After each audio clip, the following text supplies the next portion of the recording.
Saludos, soy Luis Bravo y en esta oportunidad estaremos hablando sobre las tres diferencias entre narcisismo y egocentrismo. Estos conceptos nos hablan sobre un modo de pensar en el que el ego tiene una importancia especial.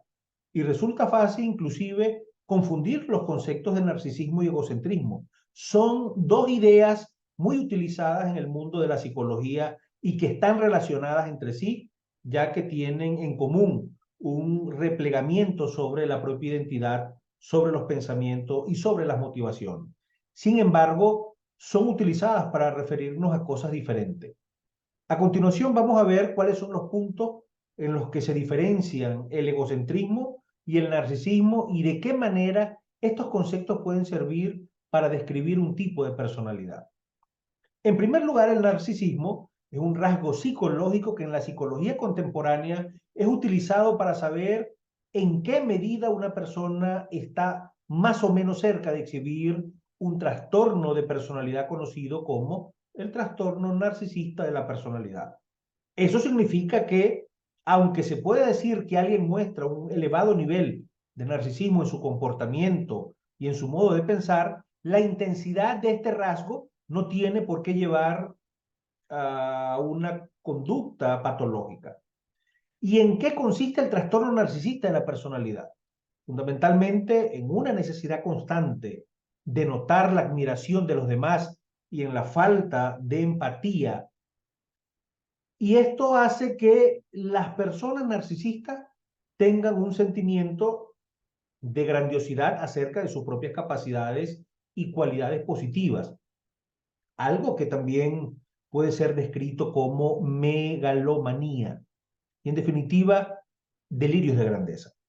El narcisista da por sentado que él merece un trato especial y él se va a frustrar cuando nota que no recibe las atenciones que merece y va a minusvalorar los logros de los demás, interpretándolos como una cuestión de suerte. Esto es lo que hace con frecuencia las personas narcisistas que intentan que los demás se sientan mal con ellos mismos, ya que de este modo sus delirios de grandeza se van a ver confirmados por el modo en el que los demás exhiben baja autoestima.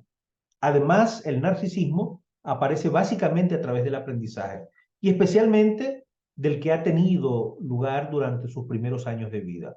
Esto va a implicar que en muchos casos puede ser corregido de una manera muy significativa. Por el contrario, el egocentrismo, a diferencia del narcisismo, no forma parte de una categoría diagnóstica psicológica o psiquiátrica. Es más bien un concepto utilizado para referirse a un patrón en la manera de pensar. Y es que es lo que caracteriza el modo de pensar egocéntrico. Básicamente la omisión de los puntos de vista que no sean los propios. Mientras que los narcisistas, al igual que la mayoría de la población humana, pueden conocer con facilidad el punto de vista de otra persona. Si bien el narcisista le da poca importancia más allá de la utilidad para uno mismo que tiene esa información, allí donde hay egocentrismo, los pensamientos que evocan lo que sabe, cree o intenta la otra persona aparecen con menor frecuencia o de forma más superficial e imperfecta.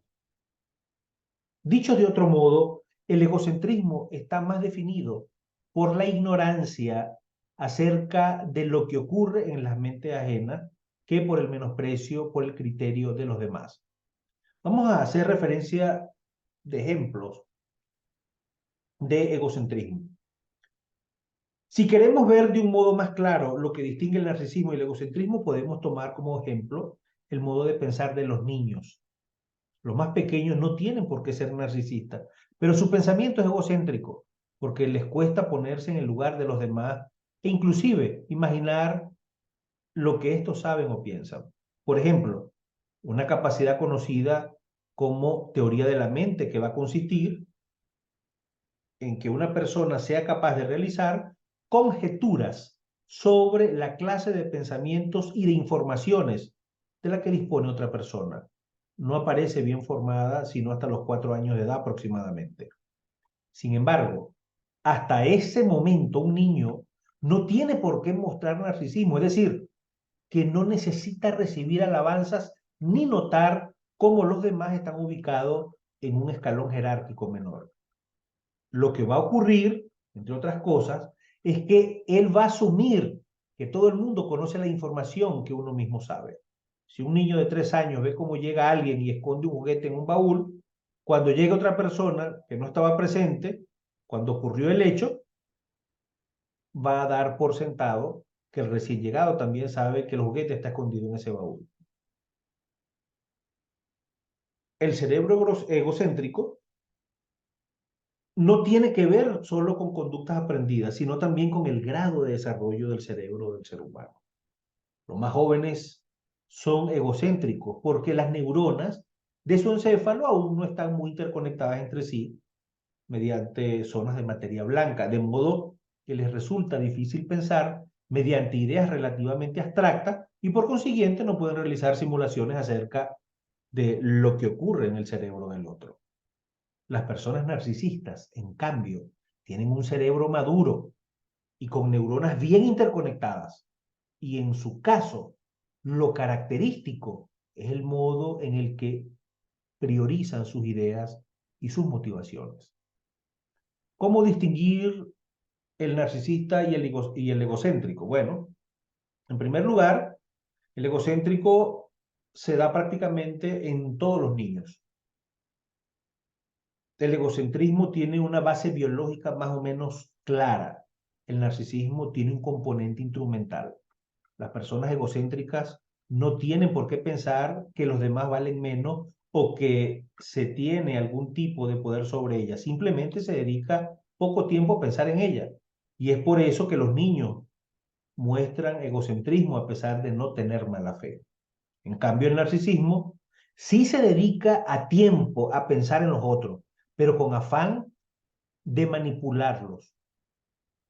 Los otros son vistos como un medio para construir una autoimagen definida de la grandiosidad. Soy Luis Bravo y nos vemos en una próxima oportunidad, donde estaremos hablando de estos temas interesantísimos que circundan el universo del cerebro humano.